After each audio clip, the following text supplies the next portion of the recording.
आइए देखते हैं विज्ञान चैप्टर संबंधित प्रश्न। तत्वों का आवर्त वर्गीकरण से लिया गया है। आइए यहाँ पर कुछ कथन दिया हुआ है कि मेंडलीफ ने तत्वों को उनके परमाणु द्रव्यमान के आरोही क्रम तथा रासायनिक गुणधर्मों के आधार पर वर्गीकृत किया है। दूसरा है कि मेंडलीफ ने अपने आवर्त सारणी में कुछ रिक्त स्थान छोड़े हैं। तीसरा है कि मेंडलीफ ने अपनी आवर्त सारणी में अक्रिय गैसों को एक विशिष्ट स्थान प्रदान किया है। तो इसमें तीसरा स्टेटमेंट फॉल्स है, क्योंकि मेंडलीफ ने अपनी आवर्त सारणी में अक्रिय गैसों के लिए कोई स्थान नहीं दिया था। दूसरा है कि मेंडलीफ की आवर्त सारणी में उपस्थित कमियों के संदर्भ में क्या सही है, वो अपनी आवर्त सारणी में हाइड्रोजन को सही स्थान नहीं दे पाए। दूसरा है कि तत्वों के समस्थानिक उनकी सारणी के आवर्त नियम के लिए चुनौती थे।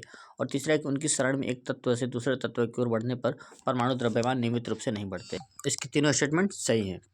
आपका अगला क्वेश्चन है कि आधुनिक आवर्त सारणी के संदर्भ में कथनों पर विचार कीजिए। पहला है कि इसमें तत्वों के गुणधर्म उनकी परमाणु संख्या का आवर्ती फलन होते हैं।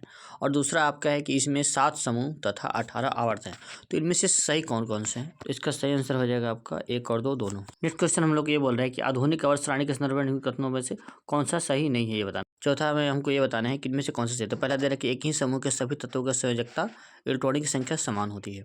प्रत्येक आवर्त दर्शाता है कि एक नया कोष इलेक्ट्रॉन से भरा गया है।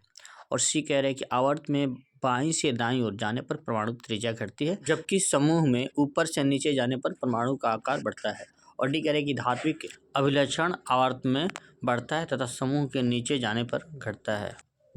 पांचवा है कि निम्नलिखित में से कौन से तत्व धातु और अधातु दोनों ग्रहण प्रदर्शित नहीं करते हैं। तो पहला है कि बोरॉन है, सिलिकॉन है, कार्बन है, जर्मेनियम है, आयोडीन है। तो इसमें सिलिकॉन और जर्मेनियम जो है उपधातु है, जो धातु और धातु दोनों के गुणधर्म प्रदर्शित करता है।